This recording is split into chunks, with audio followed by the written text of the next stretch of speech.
Now, Donald Trump's primary bandwagon is showing no sign of slowing down. On the weekend, he trounced former Governor Nikki Haley in her home state of South Carolina. Haley continues to battle it out against Trump, who secured 60% of the vote in that state. Other Republican candidates have left the race, but Haley won't quit for now. Let's go to the US commentator Kristin Tate. Yes, Chris. Well, losing in your home state is bad enough, but losing in your home state by 20 points, that is just really bad. And then losing in your home state by 20 points after losing every other state in the primary before your home state, it's just so embarrassing. Nobody knows why she is still in this race, Nikki Haley. But I do have a few theories. I think she might just be sticking around in case, God forbid, Donald Trump somehow becomes disqualified to run or gets taken down by his legal woes. But Chris, all of these legal problems just seem to make Trump stronger. They don't seem to be slowing him down at all. And hey, Nikki Haley has tons of money, so I guess she figures she may as well just stick in the race. Hilariously, she raised more money than Donald Trump did in January, which just shows you that the donor class of the GOP is laughably out of touch with the GOP voters.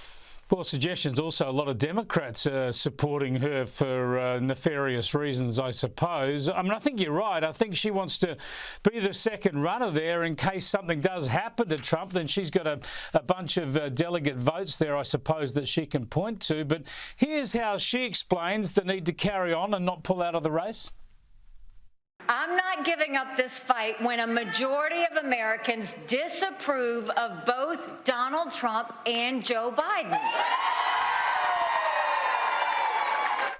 She does have a point, doesn't she? Despite Trump's popularity with some sectors of the Republican Party and a lot of people still hanging in there behind Joe Biden, they both have a lot of antagonists right across the country. Well, she certainly would not be the person to, be Miss Popular compared to Donald Trump and Joe Biden. I have yet to realize who the constituency for Nikki Haley is, Chris. I know a lot of Republicans, and I don't know any who are excited about Nikki Haley. The few people I come across who like Nikki Haley are just Democrats, and they wouldn't vote for her. They just say things like, Nikki Haley's doing a good thing by challenging Trump.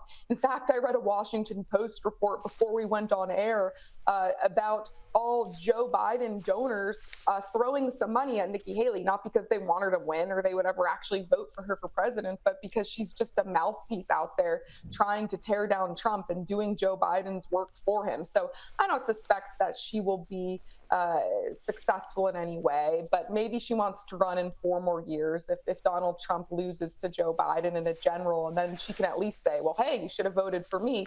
But even then, I mean, the GOP has just changed so much that the base at this point is really not where she is. She represents the Republican Party maybe 10, 20 years ago, not the populist right of today.